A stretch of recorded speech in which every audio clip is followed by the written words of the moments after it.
नमस्कार दोस्तों, मैं विदुशेखर सिंह स्वागत करता हूं आपके अपने YouTube चैनल एजुमेनिया 247 पर। लगातार एग्जामिनेशंस का दौर चल रहा है। कई एग्जामिनेशंस हैं जहां पर हिंदी एक कॉमन सब्जेक्ट के तौर पर निकल करके आ रही है। इसलिए कई स्टूडेंट्स का उसके ऊपर रिक्वेस्ट था कि सर आप हिंदी की क्लासेस लेकर के आइए, क्योंकि हिंदी के लिए एग्जैक्ट कंटेंट कहीं पर भी ईजिली अवेलेबल नहीं है। आज से हम लोग एक नई सीरीज शुरू करने वाले हैं हिंदी की, और उन टॉपिक्स पे ज़्यादा डिस्कशन होगा जो हमारे एग्जामिनेशंस में आने वाले संभावनाएं जहां पर ज़्यादा होंगी। हिंदी कहां कहां पर आती है, तो अगर हिंदी की बात करोगे तो बहुत सारे ऐसे हैं। अगर आप बैंक को छोड़ दें, एसएससी को छोड़ दें और रेलवेज़ को छोड़ दें, बैंक और एसएससी के अंदर इंग्लिश का बोलबाला है, रेलवेज़ के अंदर कोई लैंग्वेज नहीं पूछी जाती। लेकिन जैसे ही आप आते हो आयोग के, यानी कि उत्तर प्रदेश के आयोग के एग्जामिनेशंस के अंदर, यानी UPSSC की वैकेंसीज के अंदर अगर आप आओगे तो उसके अंदर हिंदी एक अच्छा रोल प्ले करती है। और हिंदी के बेसिक इन्फॉर्मेशन, जो बेसिक जानकारी है, वो बहुत कम लोगों के पास उपलब्ध है। इसकी वजह से हिंदी में कम से कम 10 से 15 नंबर से आप पीछे रह जाते हैं। हम लोगों का प्रयास होगा कि आपके सामने हिंदी की अच्छी से अच्छी नॉलेज और अच्छे से अच्छे जो टॉपिक्स हैं उनके ऊपर डिस्कशन आज से शुरू किया जाए। आज आपके बीच में लेकर के आया हूं एक नया टॉपिक जिसका नाम है समास। सबसे पहले हम लोग डिस्कशन कर लें कि समास होता क्या है। तो अगर आप बात करोगे समास की, तो समास के साथ साथ आपको एक नया शब्द सुनने को मिलता है, संधि। कि जब भी आप सुनोगे तो संधि और समास, ये दोनों शब्द एक साथ लिए जाते हैं। और एक साथ लिए जाने का कारण क्या है? क्योंकि ये दोनों एक दूसरे के अपोजिट है। संधि में जोड़ने की बात होती है और समास में तोड़ने की बात होती है। यानी कि समास हम तभी पता कर पाएंगे जब उसका टूटा हुआ रूप हमारे सामने होगा, और संधि भी हम तभी पता कर पाएंगे जब उनके बीच में जुड़ा हुआ रूप हमको पता होगा। आज हम लोग बात करते हैं समास की। तो समास को जब आप तोड़ोगे तो समास दो शब्दों से मिल करके बना है। एक शब्द होता है आपका सम और दूसरा शब्द होता है आपका आस। सम का मतलब क्या होता है? परस्पर। परस्पर यानी साथ साथ, यानी एक जगह। और आस का मतलब क्या होता है? बैठाना। यानी आप सीधे कह सकते हो कि जब किन्हीं दो पदों को एक साथ ले आकर के एक जगह पर हम बैठाने का प्रयास करते हैं तो उस घटना को नाम दिया जाता है समास का। संधि में क्या करेंगे? तो एक दूसरे को दूर करेंगे। समास में क्या करेंगे? तो एक दूसरे के पास करेंगे। तो समास शब्द की जब आप बात करते हो तो हमने कहा कि दो शब्दों को या दो पदों को एक साथ बैठाना, उसी को हम लोग नाम देते हैं समास का। अगर एग्जाम्पल की बात किया जाए तो एक नाम मैं आपके सामने लिख रहा हूं, घनश्याम। घनश्याम। अब घनश्याम में आपको दिखाई दे रहे होंगे कि दो पद हैं, एक आपका घन है और एक आपका श्याम है। इन दोनों पदों को एक साथ बैठाकर कुछ विशेष अर्थ बना दिया गया, इसी को हम नाम देंगे समास का। अब घनश्याम को जब आप तोड़ोगे तो ये टूट सकता है किस में? तो ये दो पदों से मिलकर के बना है, घन और श्याम से। घन की जब आप बात करोगे तो घन आपका पूर्व पद है, या इसको इजी लैंग्वेज में बोला जाए तो पहला पद है। तो घन आपका पूर्व पद या पहला पद है, और श्याम जो है ये आपका उत्तर पद या अंतिम पद या दूसरा पद है। तो इसी को हम लोग नाम देते हैं समास का। यानी फिर से मैं डिफाइन कर रहा हूं कि समास है क्या? तो जब दो या दो से अधिक पदों को एक साथ ले आकर के हम जोड़ते हैं, एक साथ बैठाते हैं, तो उसको हम नाम देते हैं समास का। सम का मतलब परस्पर और आस का मतलब बैठाना। घनश्याम को मैंने तोड़ा तो घन पूर्व पद या पहला पद निकल करके आया, और श्याम क्या है? तो श्याम आपका उत्तर पद या दूसरा पद या अंतिम पद निकल करके आया। अब इसी के हिसाब से हम लोग समास डिफाइन करते हैं। समास का प्रॉपर अगर हम डिवीजन करें कि समास कितने प्रकार के होते हैं, तो मुख्य रूप से 4 प्रकार के समास माने जाते हैं। कि समास आपके 4 प्रकार के होंगे। कौन कौन से? तो मैं इधर आ रहा हूं। पहला है आपका अव्ययी भाव। अव्ययी भाव। दूसरा आपका तत्पुरुष। तीसरा है आपका द्वंद्व समास, और चौथा है आपका बहुव्रीहि समास।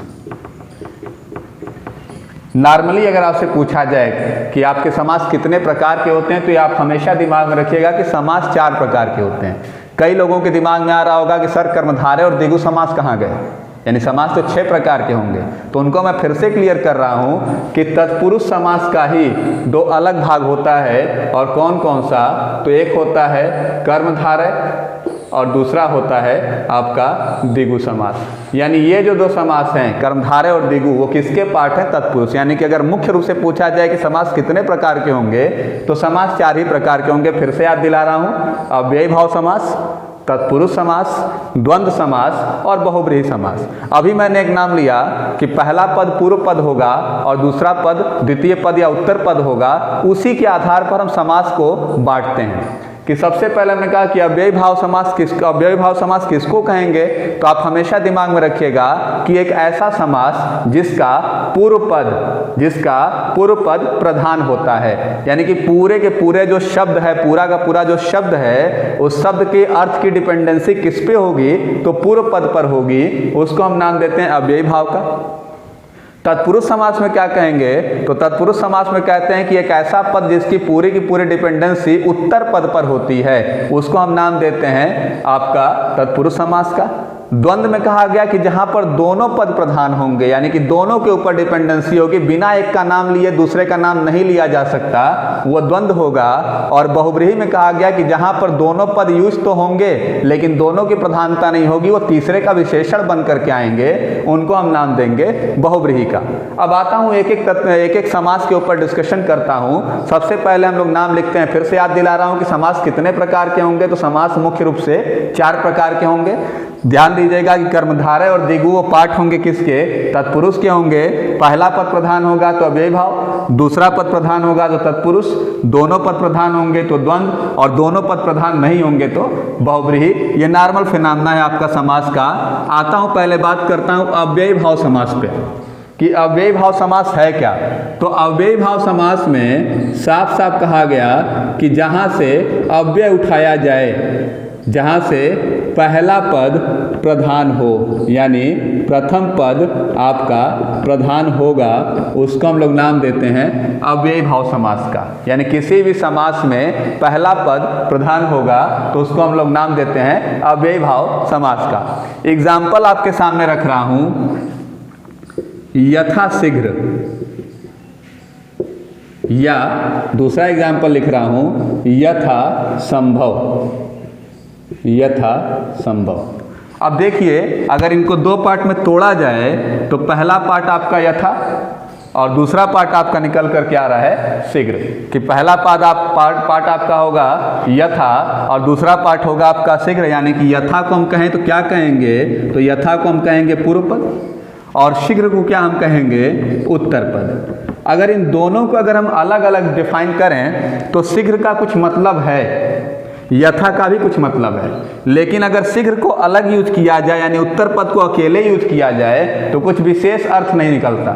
लेकिन जैसे उसके साथ हम यथा जोड़ेंगे तो जितना जल्दी, यथा शीघ्र यानी जितना जल्दी हो सके, यथा संभव जितना संभव हो सके, यानी कि ज़्यादा अर्थ किसके ऊपर डिपेंडेंसी है, यानी कौन सा पद प्रधान है, तो उसको हम लोग कहते हैं पूर्व पद प्रधान है। तो पूर्व पद प्रधान होगा तो कौन सा होगा? दूसरा एग्जाम्पल आपके सामने और लिख लेता हूँ, आप एनालिसिस कर लोगे। भरपेट या रातों रात, दिनों दिन, बीचों बीच, ये सब जितने भी एग्जाम्पल आपके सामने लिखे जा रहे हैं, ये सारे अव्ययी भाव के हैं। कि जब तक भर नहीं लिखा होता तब तक पेट का कोई शाब्दिक अर्थ समझ में नहीं आता। भर लगा देने का मतलब क्या है? पेट भर कर, यानी पूरे पेट भर कर। तो भर आपका पूर्व पद है और पूर्व पद ही प्रधान है, दैट इज अव्ययी भाव। आगे चलता हूँ, रातों रात। तो जब तक रात के आगे रातों शब्द नहीं लगा होता तब तक पता नहीं चलता कि ये पूरा काम रात भर के दौरान हुआ है। रातों रात लगा देने से, यानी रातों शब्द यूज कर देने से पता चल गया कि रात भर के भीतर। दिनों दिन यानी दिन के भीतर, यानी दिन के अंदर ही, या बीचों बीच यानी कि एकदम बीच में। तो जब तक बीच लगा होता तब तक आप नहीं समझ सकते कि बीच था, लेकिन जब बीचों बीच एग्जैक्ट लग गया तो इसका मतलब कि ठीक बीच में ये कहना चाह रहा है। तो ये सारे आपके नाम हो गए किसके? अव्ययी भाव समास के। फिर से याद दिला रहा हूँ कि अव्ययी भाव समास पहला समास होता है जिसमें कहा जाता है कि एक ऐसा समास जिसके अंदर पूर्व पद प्रधान होगा, यानी पहला पद प्रधान होगा, पहला पद ही पूरे के पूरे समास के अर्थ के ऊपर प्रभाव डालेगा, उसी को हम लोग नाम देते हैं क्या? तो अव्ययी भाव समास। दूसरे पॉइंट पर आता हूं, अव्ययी भाव समास के बाद दूसरा नाम क्या होगा? तो दूसरा नाम आता है आपका तत्पुरुष समास। दूसरा नाम आएगा आपका तत्पुरुष समास। तत्पुरुष में क्या कहा गया? तो कहा गया कि जहां पर दूसरा पद प्रधान होगा, यानी पूरे के पूरे समास का अर्थ डिपेंड करेगा किस पे? तो दूसरे पद पर। यानी कि जब तक हम पहला पद नहीं लगाएंगे या जब तक हम दूसरा पद नहीं लगाएंगे तब तक पूरे समास का अर्थ निकल करके नहीं आएगा। तो दिमाग में रखिएगा, इसको हम लोग नाम देते हैं तत्पुरुष समास। एग्जाम्पल मैं लिख रहा हूं, एक एग्जाम्पल आपके सामने लिख दिया जाए, स्वर्ग प्राप्त। स्वर्ग प्राप्त, तो स्वर्ग प्राप्त यानी अगर इसको हम तोड़ेंगे तो स्वर्ग को प्राप्त। तो स्वर्ग को प्राप्त यानी कि अगर अकेले हम स्वर्ग लिखते तो इसका कोई मतलब नहीं होता। उसका मतलब कब सही निकल करके आया? तो जैसे ही उसके सामने हम लोगों ने उसका दूसरा पद जोड़ दिया प्राप्त। तो जब आप तोड़ोगे यहाँ पे तो स्वर्ग प्राप्त यानी स्वर्ग को प्राप्त। स्वर्ग जो है ये प्रथम पद है और प्राप्त जो है ये द्वितीय पद है। अंतर किससे आ रहा है? तो ये द्वितीय पद जैसे ही हम लगा दे रहे हैं तुरंत उसके अर्थ में अंतर क्लियर हो जा रहा है। तो इसको हम लोग नाम देते हैं स्वर्ग प्राप्त। दूसरा एग्जाम्पल आपके सामने लिख रहा हूं, मनोहर। मनोहर शब्द अगर तोड़ा जाए तो मनोहर का मतलब क्या होता है? तो मन को हरने वाला। यानी यहाँ पर भी जब तक हर शब्द नहीं लिखा तब तक मन शब्द का कोई मतलब नहीं। तो मन धन आहरण जब आप जोड़ोगे तो मनोहर शब्द निकल करके आता है। तो इस तरीके से आप देख रहे हो कि दूसरा पद प्रधान है, तो जिस भी समास के अंदर दूसरा पद प्रधान होगा वो आपका निकल करके आएगा तत्पुरुष। अब तत्पुरुष को अगर हम तोड़ना शुरू करें तो तत्पुरुष को कारक के हिसाब से अगर हम तोड़ेंगे तो कारक के हिसाब से हम तोड़ने जा रहे हैं कि तत्पुरुष को कारक के हिसाब से अगर हम तोड़ेंगे तो नाम क्या क्या आएगा? तो पहला नाम आएगा कर्म तत्पुरुष, दूसरा नाम आएगा करण, तीसरा नाम आएगा संप्रदान, फिर नाम आएगा आपका अपादान, फिर नाम आएगा आपका संबंध और फिर नाम आएगा आपका अधिकरण। यानी अगर आप देखेंगे पूछा जाएगा आपका तत्पुरुष की तत्पुरुष को कारक के आधार पर कितने पार्ट में तोड़ा गया है, तो यही 6 पार्ट हैं, कर्म, करण, संप्रदान, अपादान, संबंध, अधिकरण। यानी कि कभी भी अगर हम जोड़ेंगे तो कर्म तत्पुरुष, अगर आपने पढ़ा होगा कारक की डेफिनेशन पढ़ी होगी तो कर्ता ने कर्म को करण से द्वारा, संप्रदान को के लिए, अपादान से अलग, अधिकरण में पर संबोधन है, और इस तरीके से आपने पढ़ा होगा। तो आप जान लो कि कर्म कभी भी जुड़ेगा तो किससे? तो कर्ता ने कर्म को। अभी मैंने जो एग्जाम्पल दिया स्वर्ग को प्राप्त, तो अगर आपसे पूछा जाएगा कि स्वर्ग को प्राप्त कौन सा तत्पुरुष है तो आप सीधे मारोगे कर्म तत्पुरुष। कौन सा तत्पुरुष है? तो आप तोड़ोगे किसमें? तो स्वर्ग को प्राप्त यानी कर्म तत्पुरुष है।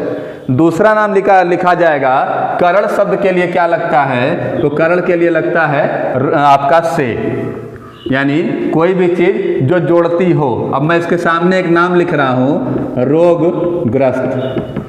इसको आप प्रथम पद और द्वितीय पद में अगर आप तोड़ोगे तो आप क्या लिखोगे? रोग से ग्रस्त। यानी अगर आपसे जैसे ही पूछा जाएगा कि रोगग्रस्त में कौन सा तत्पुरुष है, अब वो वाला समय गया कि आपको 4 समास दे दिए जाएंगे। अब ऐसे ऑप्शन आते हैं कि कर्म तत्पुरुष है, कि करण तत्पुरुष है, कि संप्रदान है या अपादान है। तो रोग से ग्रस्त, तो रोग से ग्रस्त का क्या मतलब? तो करण तत्पुरुष। या आपको मैं दूसरा एग्जाम्पल दिख रहा हूं भय मुक्त, तो भय से मुक्त। तो ये शब्द जैसे ही आएंगे आप कहोगे करण तत्पुरुष। संप्रदान के लिए क्या लगता है? तो संप्रदान के लिए लगता है के लिए, संप्रदान के लिए। अब इसमें क्या होगा? तो हमने एक एग्जाम्पल ले लिया देशभक्ति, यानी तोड़ेंगे आप तो देश के लिए भक्ति। हमने लिख दिया हवन कुंड, यानी हवन के लिए कुंड। हमने लिख दिया रसोई घर, यानी रसोई के लिए घर। तो जहां पर भी के लिए से टूटेगा, ध्यान दीजिएगा कि तत्पुरुष ही है, लेकिन कारक के आधार पर हमने उसको एक नया नाम दिया संप्रदान तत्पुरुष। कि संप्रदान के लिए यानी कि जहां पर भी हवन के लिए कुंड, रसोई के लिए कुंड या कुछ भी इस तरीके का के लिए आता है तो वहां पर तत्पुरुष लगेगा, जो भी वो आपका कौन सा तत्पुरुष होगा? तो संप्रदान तत्पुरुष होगा। आगे चल रहा हूं अपादान। अपादान कभी भी आपने यूज किया होगा तो ध्यान दीजिएगा कि करण में भी से लगता है और अपादान में भी से ही लगता है, लेकिन यहां पे जो से लगेगा वो अलगाव को बताएगा। अपादान में जब भी कोई से लगता है तो हमेशा अलगाव के लिए लगता है। अब जैसे हमने यहाँ पे से लिखा तो रोग से ग्रस्त, यानी रोग उसके पास आ रहा है, तो वहाँ पर हमने रोगग्रस्त शब्द यूज किया। लेकिन जब हम कहें जन्मांध, जन्म से अंधा, यानी अंधा होना या जन्म से अंधा होना ये दिखा रहा है कि उसकी आंखें जन्म से उसके पास नहीं है। तो कहीं पर भी अगर अलगाववादी शब्द निकल करके आएगा तो अलगाववादी शब्द जो आपका है वो अपादान के लिए यूज होगा। एग्जाम्पल के तौर पर मैंने जन्मांध बोला, या दूसरा शब्द मैं यहाँ लिख देता हूँ, देश निकाला। देश निकाला, देश निकाला जैसे ही यूज किया जाएगा तो आप कहोगे देश से निकाला गया, यानी एक ऐसे व्यक्ति की बात की जा रही है जो देश से अलग हो रहा है, देश से दूर जा रहा है। देश निकाला, घर निकाला, इस तरीके के जैसे ही अपादान आएंगे वहां पर आप लोगे क्या, तो अपादान। संबंध की अगर बात किया जाए तो संबंध में आप कहते हो का, की, के, इस तरीके के शब्द लिखते हैं। अब हम संबंध के लिए अगर हम सीधे बोल दें राष्ट्रपति, राष्ट्र का पति, राष्ट्रपिता, राष्ट्र का पिता, इस तरीके के जितने भी शब्द आएंगे वो सारे आपके संबंध के आएंगे। यानी कि संबंध में आप क्या करोगे, तो का, की, के, इस तरीके से जो जुड़े होंगे उनको हम लोग संबंध रखेंगे। अधिकरण, अधिकरण में दो शब्द लिखते हैं, या तो में और या तो पर, यानी अधिकरण के लिए में और पर का यूज होता है, यानी अधिकरण में पर। अब इसमें एग्जाम्पल अगर लिया जाए तो हम एक नाम लिख दें सर्वोत्तम, कि सर्वोत्तम यानी सब में उत्तम। तो सब में उत्तम यानी कौन सा तत्पुरुष, तो आप कहोगे अधिकरण तत्पुरुष। फिर से समझा रहा हूं, ध्यान दीजिएगा कि तत्पुरुष वो समास होगा जिसमें दूसरा पद प्रधान होगा, और कारक के आधार पर तत्पुरुष कितने पार्ट में होंगे, तो 6 पार्ट में डिवाइड होंगे। कर्म तत्पुरुष कहाँ से जुड़ेगा, तो को से। करण तत्पुरुष कहाँ से जुड़ेगा, से। संप्रदान तत्पुरुष यानी के लिए, अपादान तत्पुरुष यानी से, संबंध तत्पुरुष यानी का, की, के, और अधिकरण तत्पुरुष यानी में और पर। तो ये तत्पुरुष का एग्जाम्पल हो गया। आगे चलते हैं कि तत्पुरुष में मैंने कहा कि तत्पुरुष में 2 और नाम आते हैं, कौन कौन से, तो एक आता है आपका कर्मधारय और एक आता है आपका दिगु। यानी कि ये जो 2 समास हैं वो तत्पुरुष के अंदर ही आएंगे। यानी दिमाग में रखिएगा कि तत्पुरुष के अंदर कर्मधारय भी आएगा और तत्पुरुष के अंदर दिगु भी आएगा। बड़ा नॉर्मल सा डेफिनेशन है, जब कर्मधारय और दिगु जब दोनों तत्पुरुष के अंदर ही आएंगे, इसका मतलब कि इनका भी दूसरा पद प्रधान होगा, क्योंकि तत्पुरुष के डेफिनेशन में हमने यही बोला कि जिसका दूसरा पद प्रधान होगा वो तत्पुरुष होगा। और फिर मैं कह रहा हूँ कि कर्मधारय और दिगु भी तत्पुरुष के ही पार्ट हैं, इसका मतलब कि इनके भी दूसरे पद के वजह से ही अर्थ निकल करके आता होगा। लेकिन कर्मधारय को जब कहा गया तो कर्मधारय को एक नाम दिया गया समानाधिकरण तत्पुरुष, यानी कर्मधारय का दूसरा भी नाम है और वो नाम है क्या, समानाधिकरण तत्पुरुष। यानी जिसके अधिकरण क्या होंगे, समान होंगे, यानी कि जिसके अधिकरण जो है वो आपस में समान होंगे, समानाधिकरण तत्पुरुष कहलाएगा। अब इसको हम लोग कहें क्या, कहा गया कि जब कोई भी एक खंड, कोई भी एक खंड, यानी किसी भी समास को चाहे हम तोड़ें तो चाहे वो पहला पद हो या दूसरा पद हो, कोई भी एक खंड अगर विशेषता सूचक होगा, कोई भी एक खंड अगर उपमा सूचक होगा, तो उस कंडीशन में हम लोग नाम देते हैं कि कौन सा तत्पुरुष है, तो कर्मधारय तत्पुरुष है या समानाधिकरण तत्पुरुष है। एग्जाम्पल मैं आपके सामने लिख रहा हूं कि कोई भी शब्द जुड़ेगा तो कैसे जुड़ सकता है। तो जुड़ सकता है, पहली कंडीशन कि विशेषण पहले रखा जाए और विशेष से बाद में रखा जाए। जिसको नहीं पता है मैं बता देता हूं दोनों को तोड़ करके, राम सुंदर है। अगर इस तरीके की कोई लाइन आपके सामने लिखी गई है तो दिमाग में रखिएगा कि सुंदर जो है ये विशेषण है। क्यों विशेषण है, क्योंकि ये राम की विशेषता बता रहा है। और किसकी विशेषता बता रहा है, तो राम की विशेषता बता रहा है, तो इसलिए राम क्या होगा, तो राम आपका विशेष्य होगा। ध्यान दीजिएगा कि जो विशेषता बताई जा रही है वो विशेषण है और जिसकी विशेषता बताई जा रही है वो विशेष्य। यानी कि राम सुंदर है तो राम सुंदर है, तो सुंदर क्या होगा, विशेषण, और राम क्या होगा, विशेष्य। यही मैं एक लाइन और जोड़ दूं कि राम बहुत सुंदर है तो बहुत प्रविशेषण हो जाएगा। यानी एक ऐसा शब्द जो विशेषण की विशेषता बताता हो, यानी विशेषण को, जैसे मैं कह दूं कि छत्रसाल बहुत लंबा है, तो छत्रसाल बहुत लंबा है तो इसका मतलब कि लंबा होना विशेषता है। लेकिन जैसे ही मैंने बहुत लंबा शब्द बहुत यूज कर दिया तो प्रविशेषण है, यानी एक ऐसा शब्द जो विशेषण की विशेषता बताता हो। यानी तो आपको हमको फिलहाल यहाँ पे काम है इन दोनों शब्दों से कि जिसकी विशेषता बताई जा रही है वो विशेष्य हो गया और जो विशेषता बताई जा रही है वो विशेषण। तो पहली कंडीशन ये हो सकती है कि विशेषण को पहले रखा जाए और विशेष्य को बाद में रखा जाए। दूसरी कंडीशन ये हो सकती है कि दोनों ही विशेषण हो। कैसे, अभी मैं बताऊंगा उसके बारे में, कि दोनों ही विशेषण हो। तीसरी कंडीशन ये हो सकती है कि विशेष्य को पहले रखा जाए और विशेषण को पीछे रखा जाए। चौथी कंडीशन ये हो सकती है कि दोनों ही विशेष्य हों, दोनों ही विशेष्य हों। ध्यान दीजिएगा कि पहले मैंने क्या किया कि विशेषण को आगे रखा और विशेष्य को पीछे रखा। दूसरा क्या किया कि विशेषण भी आगे था और विशेषण ही पीछे था। तीसरी कंडीशन क्या थी कि विशेष्य आगे था और विशेषण पीछे था। और चौथी कंडीशन क्या थी कि दोनों ही विशेष्य थे। अब एग्जाम्पल के तौर पे मैं कह सकता हूं कि मैंने यहां पर एक नाम लिखा, क्या, तो एक नाम मैंने यहां लिख दिया महात्मा। अब आप देख रहे हो आत्मा जो है वो विशेष्य है और महान जो है वो विशेषण है। महान आत्मा हो जिसकी। आप देख रहे हो कि मैंने कर्मधारय की या समानाधिकरण तत्पुरुष की डेफिनेशन क्या दी कि कोई एक खंड उपमा सूचक हो, यानी कोई एक खंड विशेषता बताता होगा। तो विशेषण प्लस विशेष्य में जब हमने तोड़ा तो ये महात्मा टूटेगा किस में, तो टूटेगा महान धन आत्मा। आत्मा क्या है तो विशेष्य है और महान क्या है तो विशेषण है। यानी आप देख रहे हो कि विशेषण पहले और विशेष्य बाद में है। तो ये कंडीशन किसकी होगी, तो विशेषण प्लस विशेष्य यानी पहली स्थिति होगी।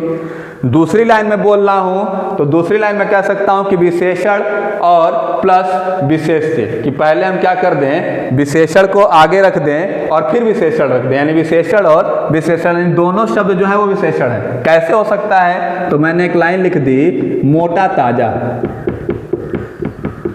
किसी बालक के बारे में मैंने एक शब्द लिख दिया कि शुभम जो है वो मोटा ताजा है। अब मोटा ताजा शब्द जब मैं यूज कर रहा हूं तो मोटा भी विशेषण है। ध्यान दीजिएगा कि मोटा होना भी एक विशेषण है और ताजा होना भी विशेषण है। मैं दूसरा शब्द लिख दूं हिष्ट पुष्ट। हिष्ट भी क्या है, विशेषण है, और पुष्ट भी क्या है, विशेषण है। मैं सीधा साधा शब्द यूज कर दूं तो सीधा भी क्या है, विशेषण है, और सादा भी क्या है तो विशेषण है। तो ये दिमाग में रखिएगा कि एक ऐसी स्थिति बन सकती है कि जब दोनों विशेषण हों, मोटा ताजा, हिष्ट पुष्ट या सीधा साधा, ये सारे क्या हैं, विशेषण प्लस विशेषण। तीसरी कंडीशन हो सकती है कि एक विशेष्य हो जाए और एक आपका विशेषण हो जाए, एक विशेष्य हो जाए और एक विशेषण हो जाए। दिमाग में रखिएगा मुनि वर।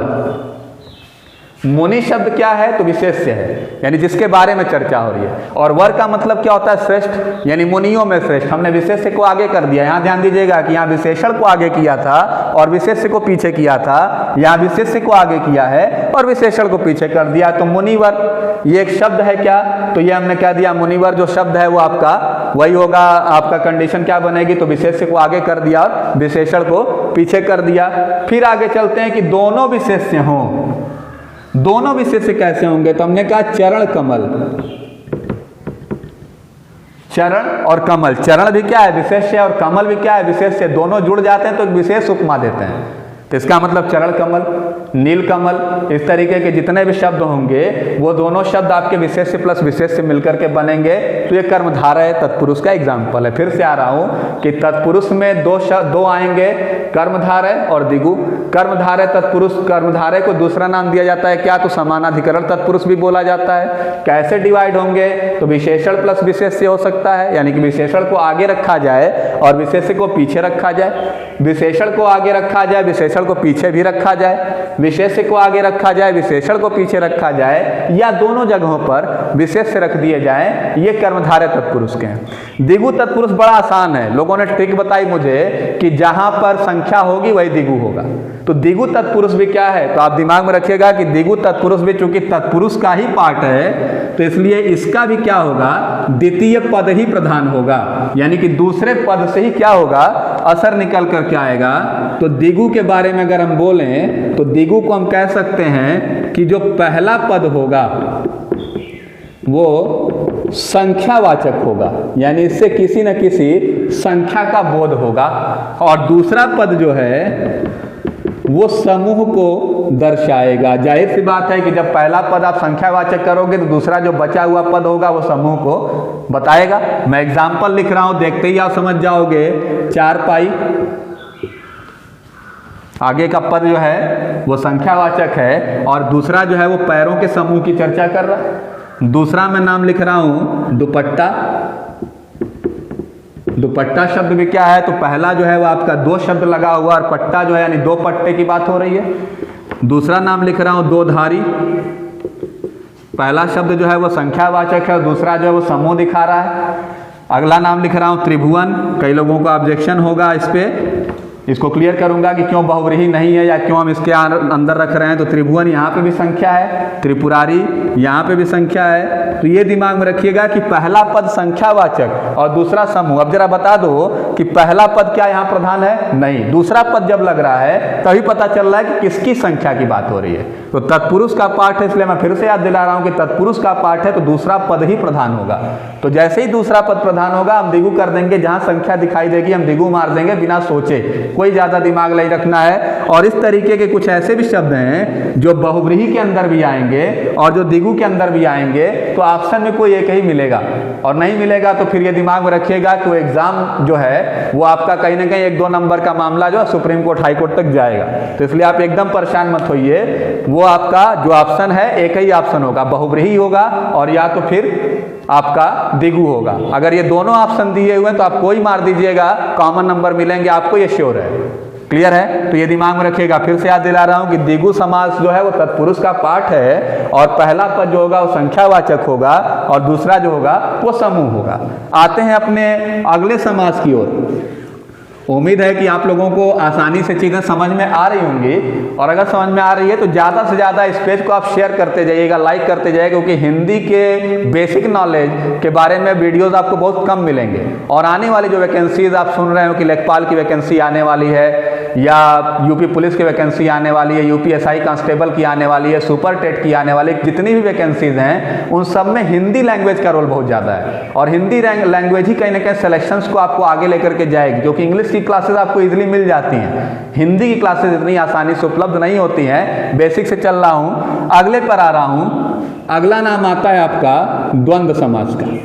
पहला मैंने बोला अव्यय भाव, दूसरा मैंने बोला तत्पुरुष, तत्पुरुष के दो पार्ट किए, द्विगु और आपका समानाधिकरण।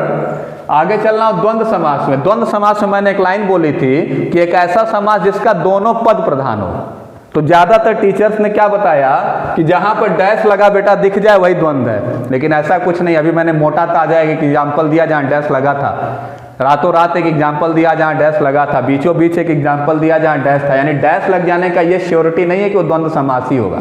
द्वंद्व समास की जो परिभाषा है वो आप जान लेना कि द्वंद्व में मैंने एक लाइन बोली कि जहां पर दोनों पद प्रधान होंगे, यानी जहां पर दोनों पद की महत्ता होगी, यानी एक पद को भी अगर आप हटा दोगे तो दूसरे पद का कोई अस्तित्व नहीं होगा, उसी को हम लोग नाम देते हैं द्वंद्व का।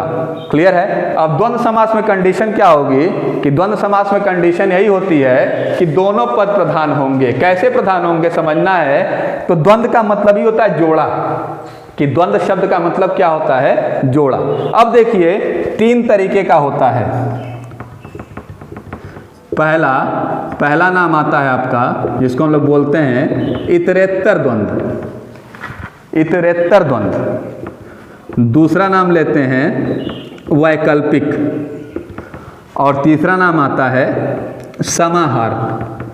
यानी अगर कहीं भी आपसे किसी भी एग्जामिनेशन में पूछा जाएगा कि द्वंद्व कितने प्रकार के होते हैं, तो द्वंद्व के यही 3 प्रकार हैं, इतरेत्तर, वैकल्पिक और समाहार। ध्यान दीजिएगा कि जो दोनों पद हैं, पहला पद और उत्तर पद, यानी पूर्व पद और उत्तर पद, यदि वो आपस में और से जुड़े हैं तो उसको हम तुरंत नाम देते हैं इतरेत्तर का।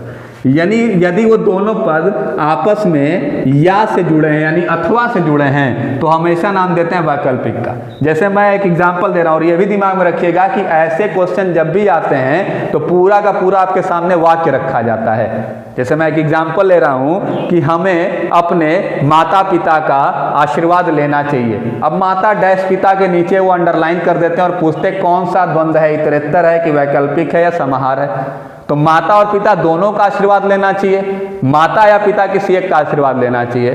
तो अगर दोनों का लेना चाहिए, मुझे उम्मीद है कि आप दोनों का लेते होंगे, तो जब दोनों का लेना चाहिए तो वहां पर कौन सा द्वंद्व होगा, तो वहां पर इतरेत्तर द्वंद्व होगा।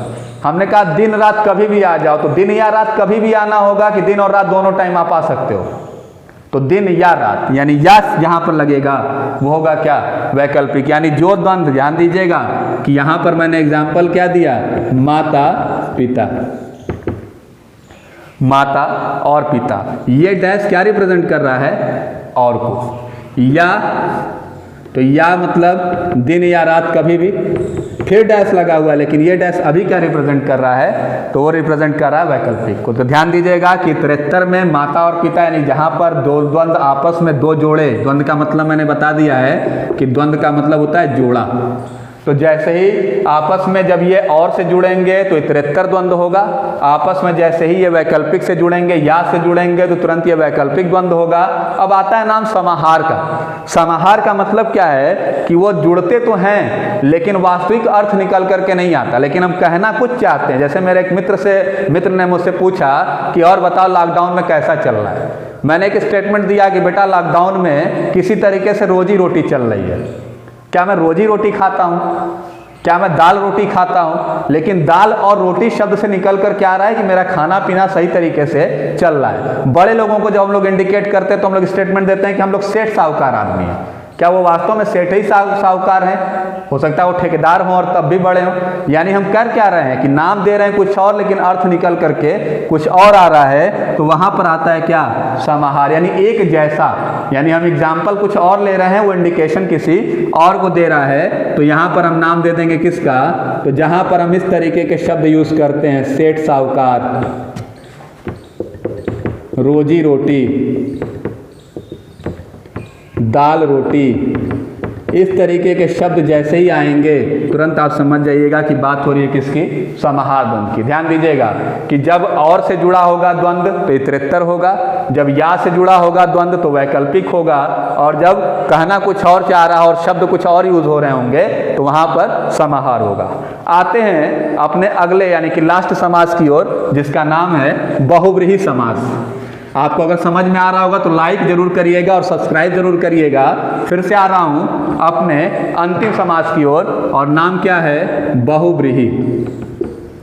बहुव्रीहि की डेफिनेशन, नॉर्मल डेफिनेशन क्या दी गई, तो कहा गया कि बहुव्रीहि का मतलब होता है कि जिसके दोनों पद प्रधान न हो, यानी कहना कुछ और चाह रहा हो और अर्थ कुछ और निकल कर के आ रहा हो, उसको हम लोग नाम देते हैं, यानी इसकी डेफिनेशन समझिएगा कि दो शब्द मिलकर नए शब्द का विशेषण बने, इसी को हम लोग नाम देते हैं बहुव्रीहि का। कि बहुव्रीहि समास है क्या, तो जब दो नए शब्द मिलकर के नए शब्द का विशेषण बन जाएंगे, उसी को हम लोग नाम देते हैं बहुव्रीहि समास का। तो ये बहुव्रीहि समास का एग्जाम्पल है। क्लियर है? अब बहुव्रीहि समास में होगा क्या, तो हमने कहा पीताम्बर। पीताम्बर मतलब क्या, तो पीला हो अंबर जिसका, यानी वैसा भगवान जिसके कपड़े पीले हों, यानी भगवान विष्णु की बात हो रही है। श्वेतांबर या श्वेतांबरा, भगवान माँ सरस्वती की बात करते हैं। गजानन यानी कि गज के जैसा मुख हो जिसका, गजानन। दशानन, 10 सिर। देखो अब यहीं पे आपका क्लास करेगा कि दशानन को हम क्या दिगु में जोड़ें या रावण के लिए बहुव्रीहि में जोड़ें, तो जो दो ऑप्शन मिल जाएंगे, यानी बहुव्रीहि अगर मिल रहा है तो बहुव्रीहि मारना है, दिगु मिल रहा है तो दिगु। जैसे अभी मैंने एग्जाम्पल लिया था त्रिभुवन का, तो त्रिभुवन यानी तीनों भुवन का मालिक हो जो, यानी हम बात कर रहे हैं किसकी, तो भगवान विष्णु की, तो त्रिभुवन भगवान शंकर की, तो त्रिभुवन उनको भी बोलते हैं। त्रिपुरारी विष्णु भगवान को भी बोलते हैं, लेकिन त्रिपुरारी दिगु में भी यूज हो सकता है, तो वैसी जगहों के लिए। लेकिन यहाँ पे हमको करना क्या, हम कह रहे हैं गजानन, यानी गजानन यानी कि जिसका मुख किसके समान हो, तो हाथी के समान हो। तो हाथी के समान किसका मुख है, तो आप सीधे कह सकते हो कि भगवान गणेश का।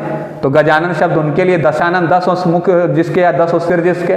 तो इस तरीके से आप कहते हो कि दो शब्द मिलकर नए शब्द का विशेषता जब बताते हैं तो उसको हम बहुव्रीहि कहते हैं। अब बहुव्रीहि समास का ये एक कुछ एग्जांपल्स हम लोग लिख लिया जाए, जैसे गजानन, दशानन,